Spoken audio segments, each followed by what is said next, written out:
अस्सलाम वालेकुम dear students. आज का हमारा टॉपिक है organising financial assets. I am your course instructor doctor Mohammad Wajid Raza और कोर्स का नाम है investment and portfolio analysis. What is financial asset? आपको हमने पिछले कोर्सेज में एसेट्स के बारे में डिटेल से बताया है कि एसेट क्या चीज़ है। एसेट आपके असासे होते हैं। हर वो चीज़ जिसको आप ऑन करते हैं वो आपका एसेट कहलाता है। अब एक एसेट होता है फिजिकल एसेट और दूसरी टाइप का एसेट होते हैं फाइनेंशियल एसेट। आज हम इनमें डिफरेंस करना सीखेंगे और फाइनेंशियल एसेट्स के बारे में हम पढ़ेंगे कि ये क्या चीज़ है, इसकी इंपॉर्टेंस क्या है और आप इससे कैसे फायदा ले सकते हैं। Financial asset is a non physical asset which whose value is derived from the contractual claim such as bank deposits bond and stocks. Physical asset जो आपकी इर्द गिर्द एसेट्स हैं वो होते हैं, जैसे कि आपकी बिल्डिंग है, कार है, आपकी प्रॉपर्टी है, ये आपके फिजिकल एसेट्स हैं। फाइनेंशियल एसेट्स की ज़्यादातर अपनी कोई फिजिकल वजूद नहीं होता, बल्कि ये अपनी वैल्यू डिराइव करता है कॉन्ट्रेक्चुअल क्लेम से। जो इसकी कॉन्ट्रैक्ट का नेचर होता है उसकी बुनियाद पे इसकी कीमत और इसकी वैल्यू बनती है। सपोज जो आप एक बैंक में डिपॉजिट्स रखते हैं, तो जो आपके बैंक में डिपॉजिट्स होते हैं उसकी इस तरह कोई फिजिकल शेप नहीं होती, लेकिन चूंकि बैंक आपके और बैंक के दरमियान एक कॉन्ट्रैक्ट हो जाता है, तो ये डिपॉजिट्स जो होते हैं इसको हम फिर फाइनेंशियल एसेट कहते हैं और इसकी अपनी अच्छी खासी वैल्यू होती है। या फिर जो बॉन्ड्स आप खरीदते हैं या फिर जो आप स्टॉक्स खरीदते हैं, तो बॉन्ड तो फिजिकली एक जस्ट एक पेपर है और अगर आप उसकी पेपर की वर्थ देंगे तो 5 रुपए 10 रुपए उसकी अपनी वर्थ है। लेकिन वो बॉन्ड मार्केट में हजारों रुपए का बिकता है। क्यों? क्योंकि वो बॉन्ड असल में आपके और जो इशूइंग बॉडी है, कंपनी है या गवर्नमेंट है जिसने बॉन्ड इशू किया है, आपके और उनके दरमियान ये एक कॉन्ट्रैक्ट है और ये एक डेप्थ कॉन्ट्रैक्ट है। आपने उनको कर्जा दिया है तो वो कॉन्ट्रैक्ट की रूह से आपको दोबारा वो कर्जा भी देंगे और इसके ऊपर आपको सूद भी देंगे। तो इस कॉन्ट्रैक्ट की बुनियाद पे इसकी वर्थ बनती है और इसीलिए हम इसको फाइनेंशियल एसेट कहते हैं। स्टॉक्स भी आपके फाइनेंशियल एसेट्स हैं। ये असल में आपके इक्विटी इंस्ट्रूमेंट्स हैं। जब आप स्टॉक खरीदते हैं तो आप कर्जा नहीं देते, बल्कि आप मलकियत में हिस्सा डालते हैं, आप शेयर्स खरीदते हैं, आप उस चीज़ के मालिक हो जाते हैं। तो जिस भी कंपनी का आपने शेयर खरीदा है तो उसकी वर्थ क्यों बनती है कि ये आपके और कंपनी के बीच एक किस्म का कॉन्ट्रैक्ट है कि इस कॉन्ट्रैक्ट के ज़रिए आपको कंपनी में ओनरशिप दी जाती है और जब कंपनी प्रॉफिट करती है तो आपको डिविडेंड मिलता है। तो फाइनेंशियल एसेट्स क्या चीज़ है? ये ऐसे एसेट्स हैं जिनकी अपनी कोई वर्थ नहीं होती, लेकिन वो जिनको कॉन्ट्रैक्ट जो कॉन्ट्रैक्चुअल क्लेम है उसकी बुनियाद पे इनकी वर्थ बनती है और ये आप आराम से मार्केट में खरीद भी सकते हैं और बेच भी सकते हैं। Financial assets are usually more liquid than other tangible assets such as commodity or real estate and may be traded on financial markets. इनकी लिक्विडिटी ज़्यादा होती है और ये आराम से और बड़ी जल्दी बिक जाते हैं। आप बॉन्ड मार्केट ले जाएं तो बहुत सारे लोग हैं जो कैश के बदले आपसे बॉन्ड आसानी से ले लेंगे, या फिर अगर आप कैश नहीं लेते तो आप बॉन्ड को आसानी के साथ किसी ब्रोकर या फिर फाइनेंशियल इंस्टीट्यूशन को दे दें, वो उसी वक्त आपको उसकी फेस वैल्यू जो है वो आपको लौटा देगी, या फिर जो मार्केट में उसकी वर्थ बन रही है वो आपको लौटा देंगे। तो असल में तो ये फिजिकल एसेट्स होते हैं, ये भी बिक जाते हैं, लेकिन उनको बिकने में टाइम लगता है, उनका मार्केट मैकेनिज्म थोड़ा डिफरेंट होता है। बॉन्ड्स और शेयर उसी वक्त बिक जाते हैं, इसलिए इनकी लिक्विडिटी ज़्यादा होती है। Financial claims on the issuers of the securities. Financial assets are bought and sold in financial market. अगर आपके पास फाइनेंशियल एसेट्स हैं तो ये आप फाइनेंशियल मार्केट में इनकी ट्रेडिंग कर सकते हैं। अब फाइनेंशियल मार्केट्स क्या चीज़ है? ये आपको हमने पहले लेक्चर्स में बताया है कि फाइनेंशियल मार्केट्स एक ऐसी जगह पे है जहाँ पे आप फाइनेंशियल एसेट्स की ट्रेडिंग करते हैं।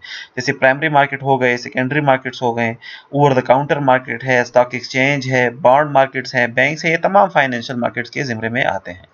फिजिकल एसेट्स क्या चीज़ है? अभी मैंने डिस्कस किया, ये वो एसेट्स हैं जिनको आप देख सकते हैं, जिनको आप टच कर सकते हैं, जैसे कि बिल्डिंग है, कार है, प्रॉपर्टी है, आपका कंप्यूटर है, लैपटॉप है।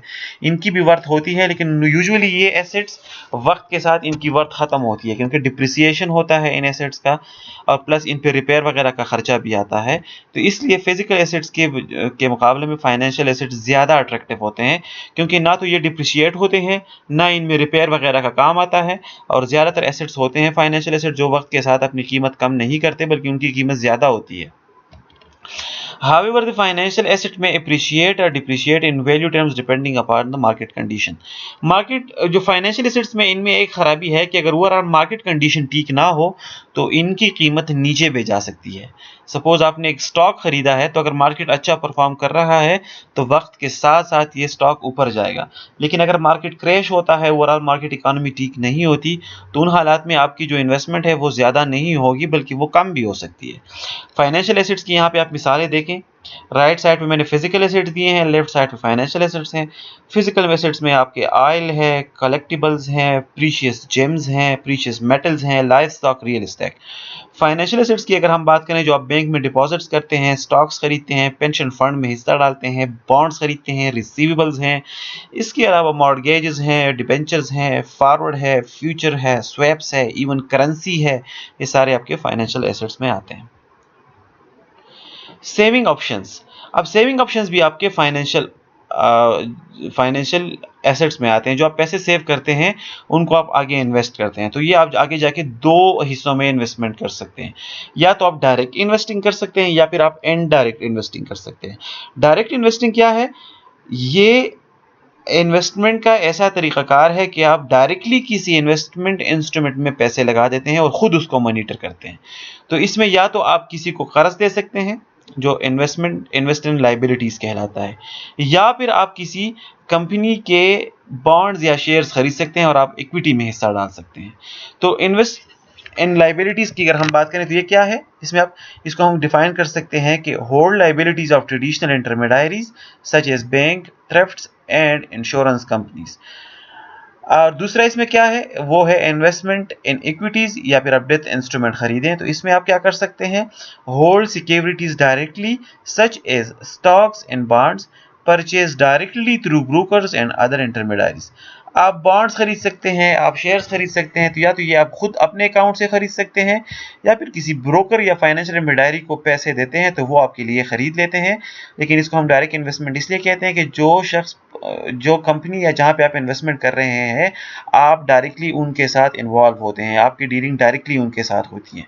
अगर आप बैंक के लायबिलिटी इंस्ट्रूमेंट खरीदते हैं तब भी आपकी डीलिंग बैंक के साथ डायरेक्टली होती है। इनडायरेक्ट इन्वेस्टमेंट में आपकी डीलिंग डायरेक्ट नहीं होती, बल्कि आप और ये जो बैंक है, आप या फिर ये जो कंपनी है, इनके बीच एक थर्ड पार्टी इन्वॉल्व होती है। आप थर्ड पार्टी के साथ इन्वेस्टमेंट करते हैं और वो थर्ड पार्टी फिर आपके पैसे ले जाके आगे खुद इन्वेस्टमेंट करती है। तो ज़्यादातर आपको पता नहीं होता कि आपके पैसे कहाँ लगे हैं या आपने क्या खरीदा है। और थर्ड पार्टी जो है वही आपके पैसों को मैनेज करती है और उससे प्रॉफिट जनरेट करके आपको देते हैं। इसकी एक अच्छी मिसाल है आपके म्यूचुअल फंड्स। म्यूचुअल फंड्स या जो पेंशन फंड्स हैं, होता क्या है कि बहुत सारे लोग पैसा इकट्ठे करते हैं थोड़े थोड़े मकदार में, 5,000, 10,000, 20,000, और वो जाके पेंशन फंड में यूनिट खरीदते हैं। पेंशन फंड या जो म्यूचुअल फंड है, म्यूचुअल फंड क्या है? एक फाइनेंशियल इंस्टीट्यूशन या एक शख्स एक फंड बनाता है और वो उस फंड के फिर आगे यूनिट खरीद बेचता है। ये यूनिट आम लोग खरीदते हैं 5,000, 10,000, 20,000 के नोटेशन में। फिर उन लोगों के पैसे म्यूचुअल फंड के पास आ जाते हैं और म्यूचुअल फंड ये लोगों के पैसे लेके आगे इन्वेस्टमेंट करता है, स्टॉक मार्केट्स में लगाता है, बॉन्ड मार्केट में लगाता है, रियल एसेट में भी लगा सकता है। ये पैसे मैनेज करता है, वहां से जो प्रॉफिट जनरेट करता है वहां से ये अपने म्यूचुअल फंड के अखराजात भी बर्दाश्त करता है और बकाया पैसे जो ओनर्स हैं म्यूचुअल फंड के उनको भी जाता है। तो इस किस्म के इन्वेस्टमेंट को हम इनडायरेक्ट इन्वेस्टमेंट करते हैं और ये भी फाइनेंशियल एसेट्स के जिम्रे में ही आता है। डायरेक्ट इन्वेस्टिंग और इनडायरेक्ट इन्वेस्टिंग पे हमने बात की, इसको थोड़ा और पढ़ते हैं। Indirect investment refers to investors owning securities indirectly through investment companies such as mutual fund and exchange traded funds. Direct investing involves securities that investors not only buy and sell themselves but also have direct control over it. Investors who invest directly in financial market, either using a broker or by other means, have a wide variety of assets from which to choose. जो direct investment है, इसमें आप directly पैसे लगाते हैं। आप खुद भी लगा सकते हैं, ब्रोकर और किसी थर्ड पार्टी फाइनेंशियल इंटरमीडियरीज के थ्रू भी लगा सकते हैं। ये याद रखिएगा, फाइनेंशियल एसेट्स बहुत ज़्यादा होते हैं, इनकी डिफरेंट कैटेगरीज होते हैं और आपके पास बहुत ज़्यादा चॉइस होती है कि आप कौन से किस्म के फाइनेंशियल एसेट खरीदना चाहते हैं। अब मार्केटेबल सिक्योरिटीज जो है, असल में जो फाइनेंशियल एसेट्स है इनको हम मार्केटेबल सिक्योरिटीज भी कहते हैं। अब इनके बड़े टाइप्स हैं, बहुत सारे, जैसे मैं कह रहा हूँ बहुत सारे ऑप्शन हैं, आप उनमें से चूज कर सकते हैं। तो आइए जरा इन पे नजर डालते हैं। अब फाइनेंशियल मार्केट्स का पहले हमने जिक्र किया है कि मनी मार्केट्स होते हैं और कैपिटल मार्केट होते हैं। मनी मार्केट में फाइनेंशियल एसेट्स की ट्रेडिंग होती है और ये वो फाइनेंशियल एसेट्स होते हैं जिनकी मैच्योरिटी शॉर्ट टर्म होती है। इनमें आप शॉर्ट पीरियड ऑफ टाइम के लिए इन्वेस्टमेंट करते हैं। कैपिटल मार्केट में भी फाइनेंशियल एसेट्स की ट्रेडिंग होती है, लेकिन यहाँ पे ये ट्रेडिंग या यहाँ पे ये investment long period of time के लिए होता है। मनी मार्केट में आप अगर इंस्ट्रूमेंट की बात करें तो यहाँ पे मुख्तलिफ फाइनेंशियल एसेट्स है, जैसे ट्रेजरी बिल्स है, यूरो डॉलर्स है, कमर्शियल पेपर्स है, निगोशिएबल सर्टिफिकेट्स है, बैंकर एक्सेप्टेंस और परचेज एग्रीमेंट, ये मनी मार्केट में आपको मिलेंगे। अगर आप कैपिटल मार्केट में फाइनेंशियल एसेट्स खरीदना चाहते हैं तो वहाँ पे फिक्स्ड इनकम सिक्योरिटीज़ हैं, बॉन्ड्स हैं, treasury notes, federal agencies, municipal bonds, corporate bonds, common stock, preferred stocks, ये वो फाइनेंशियल एसेट्स हैं जो आपको कैपिटल मार्केट में मिलेंगे। इसके अलावा आप डेरिवेटिव्स में भी इन्वेस्टमेंट कर सकते हैं। डेरिवेटिव्स क्या है? ये एक ऐसे फाइनेंशियल कॉन्ट्रैक्ट हैं जिनकी अपनी कोई वर्थ नहीं होती, लेकिन ये इनके नीचे जो अंडरलाइंग फाइनेंशियल एसेट्स है या जो अंडरलाइंग एसेट्स है उसके ज़रिए ये अपनी वैल्यू डिराइव करते हैं। तो इनमें तीन तरह के ऑप्शंस के सिक्योरिटीज़ आते हैं, एक ऑप्शंस होता है, दूसरा फ्यूचर और तीसरा फॉरवर्ड्स। इनमें राइट और वारंट्स भी होते हैं। अब अगर आप इनडायरेक्ट इन्वेस्टमेंट करना चाहें तो वो आप यूनिट ट्रस्ट में कर सकते हैं, इन्वेस्टमेंट ट्रस्ट में कर सकते हैं या फिर हेज फंड में कर सकते हैं। Money market versus capital market, इस पे मैंने पहले डिस्कशन की, एक शॉर्ट टर्म होता है और एक लॉन्ग टर्म होता है। मनी मार्केट इंस्ट्रूमेंट जो हमने अभी पिछली स्लाइड में बताया कि फाइनेंशियल एसेट्स है, ट्रेजरी बिल्स है, यूरो डॉलर्स है, इन पे थोड़ी डिस्कशन करते हैं कि ये क्या चीज़ है। ट्रेजरी बिल्स, जिस भी सिक्योरिटी के साथ ट्रेजरी लफ्ज़ यूज़ होगा इससे मुराद होगा कि ये गवर्नमेंट के जो हम कहते हैं वजारत ख़जाना, वहाँ से इशू हुआ है। ये चीज़ें, ये financial asset state bank issue करते हैं, चाहे ट्रेजरी बिल्स हो, ट्रेजरी नोट्स हो, ट्रेजरी बॉन्ड्स हो। तो ये असल में अगर आप ट्रेजरी बिल्स खरीदते हैं तो ये शॉर्ट टर्म सिक्योरिटी है, फाइनेंशियल एसेट्स है, इसकी मैच्योरिटी 3 मंथ्स होती है और इस पे फिक्स रिटर्न मिलता है। तो अगर आप ट्रेजरी बिल खरीदते हैं तो इससे मुराद है कि आपने गवर्नमेंट को 3 मंथ के लिए उधार दे दिया है, जिसके बदले वो आपको इंटरेस्ट देंगे। यूरो डॉलर्स क्या है? Euro dollars are time deposits denominated in US dollars and it banks outside the United States. ये यूनाइटेड स्टेट्स के जो बैंक्स होते हैं वो डिपॉजिट रखते हैं उन बैंक्स में जो यूनाइटेड स्टेट्स से बाहर होते हैं और इन पे भी आपको रिटर्न मिलता है। कमर्शियल पेपर्स क्या है? ये short term unsecured promissory note issued by companies हैं। कंपनीज ये नोट्स इशू करते हैं शॉर्ट पीरियड ऑफ टाइम के लिए, लेकिन ये सिक्योर्ड नहीं होते। मतलब कंपनी प्रॉमिस करती है कि आपको ये पैसे भी वापस किए जाएंगे और इस पे आपको इंटरेस्ट भी दिया जाएगा, लेकिन इनके पीछे कोई गारंटीड एसेट्स या फिर इनके पीछे जो जमानत होती है या फिर कोई प्लेज वगैरह नहीं रखा होता। निगोशिएबल सर्टिफिकेट्स क्या है? NCDs are guaranteed by a bank and can be traded in a highly liquid secondary market. Negotiable certificates भी इंस्ट्रूमेंट्स हैं जो कंपनीज वगैरह इशू करते हैं, लेकिन इनके पीछे गारंटी होती है। बैंक इसकी जिम्मेदारी लेता है कि जो फलां कंपनी ने निगोशिएबल सर्टिफिकेट्स इशू किए हैं इनकी गारंटी हम लेते हैं, अगर ये कंपनी आपको आपके इंटरेस्ट और पैसे वापस नहीं करते तो ये हम आपको वापस कर देंगे। क्योंकि इसके पीछे सिक्योरिटी होती है तो ये बड़े सिक्योर होते हैं और लोग इस पर ट्रस्ट करते हैं, इसलिए ये आप आराम से किसी भी सेकेंडरी मार्केट में आप बेच सकते हैं। आगे किसी और को, अगर आपने किसी कंपनी का निगोशिएबल सर्टिफिकेट लिया है तो ये आप किसी और को भी बेच सकते हैं। और नॉर्मली इसकी जो मैच्योरिटी होती है वो 270 डेज होती है। बैंकर एक्सेप्टेंस भी एक फाइनेंशियल एसेट है। So banker acceptance is a commercial bank draft requiring the bank to pay the holder of the instrument a specified amount on a specified date. इसकी maturity 1 से लेकर 180 दिन तक होती है। नॉर्मली ये 90 डेज तक मैच्योर हो जाता है। बैंकर एक्सेप्टेंस भी एक फाइनेंशियल एसेट है। इसमें क्या होता है कि एक कमर्शियल बैंक आपको ये पेपर इशू करता है और वो कहता है कि आप एक ख़ास दिन पे आप आएंगे तो आपको एक ख़ास अमाउंट आपको वो बैंक उसी वक्त पे कर देगा। जिसके पास ये बैंकर एक्सेप्टेंस ये सर्टिफिकेट होगा तो वो जिस वक्त भी बैंक के पास जाएगा उसको वो ख़ास अमाउंट ऑफ मनी उस वक्त पे किए जाएगी। अगर कोई इसको क्लेम नहीं करता तो नॉर्मली 90 डेज में ये खुद मैच्योर हो जाता है और आपको आपके पैसे, आपकी इन्वेस्टमेंट वापस की जाती है। Purchase agreement is a legal document between two parties, the seller who wishes to sell a piece of personal property and the buyer who wants to buy the property. ये एक कानूनी, एक लीगल कागज है, एक डॉक्यूमेंट है जिसमें दो पार्टीज आपस में कॉन्ट्रैक्ट करते हैं। एक सेलर होता है, एक बायर होता है। सेलर एग्री करता है कि मैं ये प्रोडक्ट बेचना चाहता हूँ, ये प्रॉपर्टी बेचना चाहता हूँ, और बायर एग्री करता है कि वो ये प्रॉपर्टी खरीदना चाहता है, इसमें वो इंटरेस्ट देता है। मतलब वो अपना इंटरेस्ट इशू कर देता है, अपना इंटरेस्ट जाहिर कर देता है कि मैं ये प्रॉपर्टी खरीदना चाहता हूँ। The agreement describes the terms and conditions of the sale and ensures that both parties will follow through on their promise regarding the sale. ये चूंकि फ्यूचर के बारे में होता है इसलिए ये एग्रीमेंट तमाम शराइत भी इस पे लिखे हुए होते हैं कि कौन कौन से शराइत है, बायर की क्या लाइबिलिटी है, सेलर की क्या जिम्मेदारी है, और ये तमाम इस पे लिखे गए होते हैं और ये इस बात को यकीनी बनाते हैं कि फ्यूचर पे जब वो डेट आ जाए तो ये कॉन्ट्रैक्ट जो है ये एग्जीक्यूट हो, बायर जो है वो चीज़ खरीदें और सेलर उसको वो चीज़ प्रोवाइड करें। ये भी एक फाइनेंशियल डॉक्यूमेंट है। अगर उस तारीख से पहले आप ये किसी और को बेचना चाहते हैं तो ये परचेज एग्रीमेंट आप सेकेंडरी मार्केट में भी सेल कर सकते हैं। कैपिटल मार्केट इंस्ट्रूमेंट्स की अगर हम बात करें तो इसमें फिक्स्ड इनकम सिक्योरिटीज आती हैं। Fixed income securities refers to any type of investment under which the borrower or issue is obliged to make payments of a fixed amount on a fixed schedule। Fixed income securities से मुराद है कि ये securities जब आप खरीदते हैं इन पे आपको फिक्स्ड अमाउंट ऑफ रिटर्न मिलता है, फिक्स्ड रिटर्न मिलता है। इन सिक्योरिटीज की तरह जो शख्स या जो कंपनी या फिर जो फाइनेंशियल इंस्टीट्यूशन ये इशू करता है वो ये प्रॉमिस करता है कि एक खास पीरियड ऑफ टाइम पे ये फिक्स पेमेंट करेगा जिसके पास भी ये सिक्योरिटीज होगी, उनको इंटरेस्ट भी पे करेगा और इसके बाद जब ये मैच्योर होगा तो इसकी मैच्योरिटी वैल्यू भी वापस की जाएगी। बॉन्ड्स क्या है? ये लॉन्ग टर्म डेप्थ इंस्ट्रूमेंट है। इसके जरिए कंपनीज या फिर गवर्नमेंट आम आवाम से कर्जा लेते हैं और फिर माहाना या सालाना बेसिस पे इस पे वापस रिटर्न पे करते हैं। रिटर्न होता है इंटरेस्ट की सूरत में।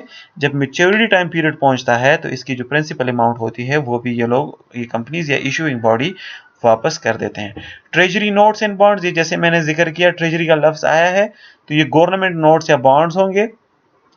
क्योंकि नोट्स और बॉन्ड्स दोनों की टाइम पीरियड महीनों से ज़्यादा होती है या ये अमूमन 1 साल से लेकर 10 या 20 साल तक होते हैं, इसलिए हम इनको कैपिटल मार्केट में ट्रेड करते हैं। इन पे भी गवर्नमेंट आपको प्रॉमिस करता है कि आपको आपकी प्रिंसिपल अमाउंट भी वापस कर दी जाएगी और पीरियाडिक इंटरेस्ट पेमेंट्स भी आपको होंगे। फेडरल एजेंसी सिक्योरिटीज होते हैं, ये भी गवर्नमेंट इशू करते हैं, इसलिए इनको हम लो रिस्क डेब्ट इंस्ट्रूमेंट कहते हैं। क्योंकि ये गवर्नमेंट इशू करते हैं इसलिए इनमें रिस्क यूजुअली कम होता है। म्यूनिसिपल बॉन्ड्स होते हैं, ये भी बॉन्ड है जो गवर्नमेंट बॉडीज इश्यूज करते हैं।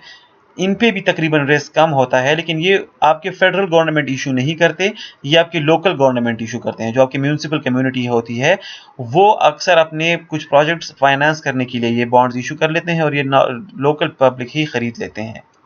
इसका फ़ायदा क्या होता है कि म्यूनिसिपल कमेटी के पास पैसे आ जाते हैं, वो अपने शॉर्ट टर्म प्रोजेक्ट्स एग्जीक्यूट कर देते हैं और लोगों को भी फ़ायदा होता है क्योंकि वहाँ से उनको इंटरेस्ट मिल जाता है। कारपोरेट बॉन्ड्स, ये वो बॉन्ड्स होते हैं जो कि ना म्यूनिसिपल कम्युनिटी इशू करती है ना गवर्नमेंट इशू करते हैं, बल्कि ये बॉन्ड्स कारपोरेशन जो कंपनीज होते हैं वो ये बॉन्ड इशू करते हैं अपने प्रोजेक्ट्स को फाइनेंस करने के लिए। इन पे भी वापस इंटरेस्ट पे किया जाता है। कॉमन स्टॉक और प्रेफर्ड स्टॉक ये दोनों कर्जे के लिए नहीं होते, ये डेब्ट इंस्ट्रूमेंट नहीं है बल्कि ये इक्विटी इंस्ट्रूमेंट है। इनसे आपको किसी कंपनी में मलकियत मिलेगी। याद रखिए government bodies municipal bodies shares issue नहीं कर सकते, क्योंकि जब आप शेयर इशू करते हैं तो आप लोगों को अपना हिस्सेदार बनाते हैं। तो गवर्नमेंट शेयर इसलिए इशू नहीं कर रहा क्योंकि गवर्नमेंट में तो वो किसी को हिस्सेदार नहीं बना सकता, इसलिए स्टॉक्स और ये प्रेफर्ड स्टॉक्स वगैरह सिर्फ कंपनीज ही इशू करते हैं। ये भी लॉन्ग टर्म इंस्ट्रूमेंट्स हैं, इन पे आपको रिटर्न मिलता है डिविडेंड की सूरत में। डेरिवेटिव्स हमने जिक्र किया पिछले स्लाइड में, आइए उनको थोड़ा डिस्कस करते हैं कि डेरिवेटिव्स क्या चीजें हैं। Option in finance, an option is a contract which gives the buyer the right but not the obligations to buy or sell an underlying asset or instrument at a specified strike price prior to or on a specified date. अब option क्या है? इनमें दो parties आपस में agreement करते हैं कि फ्यूचर में एक खास एसेट है वो इतने प्राइस पे वो खरीदेंगे या बेचेंगे। सपोज 2020 में हम बैठे हैं और हम 2021 के बारे में सोच रहे हैं कि 2021 में हम एक गाड़ी खरीदना चाहते हैं। अब आपको ये शक है कि 2021 में गाड़ी के प्राइसेस ऊपर जाएंगे, तो आप क्या करते हैं? आप इस सूरत में एक कॉन्ट्रैक्ट बना लेते हैं जिसको ऑप्शन कॉन्ट्रैक्ट कहते हैं, और आप एक शख्स के साथ कॉन्ट्रैक्ट साइन कर लेते हैं कि दिसंबर 2021 में आप उनसे वो गाड़ी हर हालत में खरीदेंगे 2 लाख रुपए पे। आज ही आप उसकी प्राइस फिक्स कर देते हैं और वो सेलर एग्री कर देता है कि हाँ जी दिसंबर 2021 में मैं आपको ये गाड़ी इस प्राइस पे बेचूंगा। लेकिन ये ऑप्शन होता है, ये ऑब्लिगेशन नहीं होता। ऑब्लिगेशन मतलब कि जरूरी नहीं कि ये ऑप्शन और ये चीज एग्जीक्यूट हो। 2021 में अगर आप ये कॉन्ट्रैक्ट खत्म करना चाहते हैं तो ये आप पे लाजिम नहीं होता कि नहीं जनाब आपने हर हाल में इसको खरीदना है। आप सिंपली इस कॉन्ट्रैक्ट से विड्रॉ कर सकते हैं। इसकी थोड़ी सी फीस होती है, वो आप पे कर देते हैं, तो आप फिर ये ऑप्शन आप अगर ना भी करें तो कोई आप पे पाबंदी नहीं होती। जो शख्स ऑप्शन बेचता है उसको हम कहते हैं कि उसने पुट ऑप्शन लगा दिया है। मगर आप कहते हैं कि मुझे कोई चीज़ चाहिए मैं खरीदूंगा, तो जो आप ऑप्शन देते हैं उसको हम कॉल ऑप्शन कहते हैं। जो शख्स बेचने के लिए बात करता है कि मैं ये चीज़ इस कीमत पे इस तारीख में बेचना चाह रहा हूँ, उसको पुट ऑप्शन कहते हैं। एक होता है दूसरा, इसमें कहते हैं फ्यूचर्स। अब फ्यूचर क्या है? फ्यूचर दो तरह के होते हैं, एक फॉरवर्ड होता है और एक फ्यूचर कॉन्ट्रैक्ट होता है। Forward contract is a private and customizable agreement that settles at the end of the agreement and is traded over the counter। अब फॉरवर्ड भी फ्यूचर की तरह, ये जो ऑप्शन है इसकी तरह फ्यूचर कॉन्ट्रैक्ट्स होते हैं कि दो पार्टीज के बीच की एक चीज़ खरीदी या बेची जाएगी, लेकिन ये ऑप्शन की तरह बिल्कुल फ्री नहीं होता, बल्कि इसमें ये एक बाकायदा एग्रीमेंट होता है और ये एग्रीमेंट आप ओवर द काउंटर पे भी ट्रेड कर सकते हैं, और जब वो डेट पहुंचता है तो आप इसको फिर एग्जीक्यूट करते हैं। जो चीज़ आपने प्राइस फिक्स की है उस पर आप ये खरीदते हैं। फ्यूचर कॉन्ट्रैक्ट भी फ्यूचर के लिए होता है, जिसमें आप किसी चीज़ को फ्यूचर में खरीदना या बेचना चाहते हैं, लेकिन ये स्टैंडर्डाइज कॉन्ट्रैक्ट होता है, इसके पीछे पूरी एग्रीमेंट लिखा जाता है, इसलिए ये ज़्यादा सिक्योर होता है। और फ्यूचर कॉन्ट्रैक्ट आपने हर हाल में फिर एग्जीक्यूट करना है, इससे आप पीछे नहीं हट सकते। Rights and warrants: company can raise additional fund by issuing extra shares, but this can reduce the share price of existing share. As an alternative, companies can issue rights that entitle investor to buy a specific amount of share।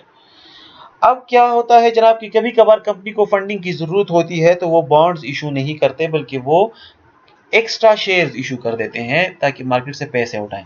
याद रखिएगा, जब भी आप extra shares issue करते हैं तो इससे आपके जो एग्जिस्टिंग शेयर्स हैं उसके प्राइस रिड्यूस होते हैं। सपोज अभी आपके 100 शेयर्स मार्केट में पड़े हैं और एक शेयर की कीमत 50 रुपए है, तो अगर आपको पैसों की ज़रूरत है और आप 100 और शेयर्स मार्केट में बेचते हैं तो इससे आपको तो पैसे मिल जाएंगे, लेकिन चूंकि पहले आपकी एक शेयर की कीमत 50 रुपए थी और आपके पूरे शेयर्स 100 थे, अभी आपके मार्केट में पूरे 200 शेयर्स हो गए हैं, 100 आपने और इशू कर दिए हैं, तो अब हर एक शेयर की कीमत 50 नहीं होगी, बल्कि हर एक शेयर की कीमत 25 हो जाएगी, क्योंकि आपने शेयर्स डबल कर दिए हैं तो शेयर प्राइस आपका रिड्यूस हो जाएगा। तो ये एक टेक्निकल पॉइंट है, इसको जहन में रखिए। तो अक्सर कंपनीज क्या करते हैं कि वो एक्स्ट्रा शेयर इशू कर देते हैं, लेकिन चूंकि शेयर की प्राइस इससे रिड्यूस होती है, तो अगर आप चाहते हैं कि आपको फंड मिले और आपकी शेयर प्राइस भी रिड्यूस ना हो, तो उस केस में आप राइट्स या वारंट्स इशू करें। राइट्स या वारंट्स क्या है? ये कंपनीज अपने शेयर होल्डर्स को एडवांस में उनको एक राइट दे देते हैं कि फ्यूचर में अगर आप शेयर खरीदना चाहें तो वो शेयर आपको ही दिए जाएंगे। राइट्स अमूमन डिस्काउंट पे सेल होते हैं। Warrants are typically issued with an exercise price above the current market price. Rights और वारंट्स में क्या फ़र्क है? जो डिस्काउंट पे बिकते हैं उसको हम राइट्स बोलते हैं, और अगर आप इसको प्रीमियम पे बेचते हैं तो ये आपका वारंट्स कहलाता है। अब अगर आप इनडायरेक्ट इन्वेस्टमेंट करते हैं तो ये आप यूनिट ट्रस्ट में कर सकते हैं, इन्वेस्टमेंट ट्रस्ट में कर सकते हैं, या फिर हेज फंड में कर सकते हैं। A unit trust is a form of collective investment constituted under a trust deed. A unit trust pools investors' money into a single fund, which is managed by a fund manager. They are open and close end funds. They are open end funds. अब जैसे मैंने mutual fund की मिसाल दी, तो unit trust भी एक mutual fund ही होता है, जिसमें लोग अपने पैसे एक कंबाइन करके एक ट्रस्ट बनाते हैं, एक एग्रीमेंट करते हैं, उस एग्रीमेंट के थ्रू ये पैसे एक ट्रस्ट पूल में डाले जाते हैं, इन्वेस्टर अपने पैसे ट्रस्ट पूल्स में डालते हैं, और ये पैसे फिर आगे मैनेज करता है एक फंड मैनेजर, जिससे वो रिटर्न्स कमाता है, उससे ये ट्रस्ट भी चलाता है और इन्वेस्टर को डिविडेंड भी पे करता है। इन्वेस्टमेंट ट्रस्ट क्या है? Are also called close end funds. ये यूनिट ट्रस्ट फंड है, ये ओपन एंड फंड्स है, और ट्रस्ट फंड्स, इन्वेस्टमेंट ट्रस्ट जो है ये क्लोज एंड फंड है। दोनों ही म्यूचुअल फंड्स है, लेकिन एक ओपन एंड म्यूचुअल फंड है, दूसरा क्लोज एंड म्यूचुअल फंड है। ओपन एंड म्यूचुअल फंड वो होता है जिसकी मलकियत हर वक्त चेंज होती रहती है। आप फंड बना लेते हैं जिसके 100 ओनर्स हैं, तो अगर आप चाहें तो इसके ओनर्स इंक्रीज कर सकते हैं और यूनिट्स इशू करके इसके 2000, 3000, 4000 ओनर्स और लेके आ सकते हैं। क्लोज एंड म्यूचुअल फंड में आप ओनर्स इंक्रीज नहीं कर सकते, जो आपके एग्जिस्टिंग ओनर्स हैं वही होंगे, इसमें और ओनर्स नहीं आ सकते। Financial organization that pools the fund of its shares and invests them in diversified portfolios of securities. It differs from the mutual funds or unit trust, which issues unit representing the diversified holdings rather than shares in a company itself. Hedge fund क्या है? Companies can raise additional funds by issuing extra shares, but this can reduce the share price of existing share. Sorry, ये यहाँ पे mistake हुआ है, पिछले slide से copy paste हुआ है, इसलिए आप इसको इग्नोर करें। हेज फंड क्या है? हेजिंग असल में एक टेक्निक है जिसके ज़रिए आप अपना रिस्क मिनिमाइज करते हैं। तो ये हेज फंड्स भी असल में एक म्यूचुअल फंड्स होते हैं जो आम इन्वेस्टर से पैसे लेके आगे इन्वेस्ट करते हैं, लेकिन इनका बेसिक मकसद होता है आपका रिस्क मिनिमाइज करना, और इनको हम हेज फंड्स भी कह सकते हैं। Categories of non marketable securities की अगर हम बात करें, तो ये नॉन मार्केटेबल सिक्योरिटीज क्या है? ये ऐसे सिक्योरिटीज होते हैं जिनको आप खरीद लेते हैं तो फिर ये आपके पास ही रहते हैं, आप ये आगे किसी और को बेच नहीं सकते। ये जो पिछले स्लाइड्स में हम जितने सिक्योरिटीज की बात कर रहे थे, ये मार्केटेबल सिक्योरिटीज हैं। मार्केटेबल सिक्योरिटीज की आप इनको खरीद लेते हैं, या तो आप वेट करते हैं कि ये मैच्योर हो जाएं और आपको आपके इन्वेस्टमेंट और इसकी मैच्योरिटी वैल्यू वापस मिले, या फिर अगर आप चाहें तो आप ये मैच्योरिटी से पहले भी किसी दूसरे शख्स को बेच सकते हैं, इसलिए हम इनको मार्केटेबल सिक्योरिटीज कहते हैं। नॉन मार्केटेबल सिक्योरिटीज में आपके सेविंग डिपॉजिट्स आते हैं, सर्टिफिकेट्स ऑफ डिपॉजिट्स आते हैं, मनी मार्केट डिपॉजिट्स अकाउंट आते हैं, यूएस सेविंग बॉन्ड्स आते हैं। ये वो तमाम सिक्योरिटीज हैं जो आप खरीद सकते हैं, इन पे आपको रिटर्न मिलेगा, लेकिन ये आगे जाके आप सेकेंडरी मार्केट में ट्रेड नहीं कर सकते। Thank you so much. आज के लिए इतना ही फाइनेंशियल एसेट्स के बारे में।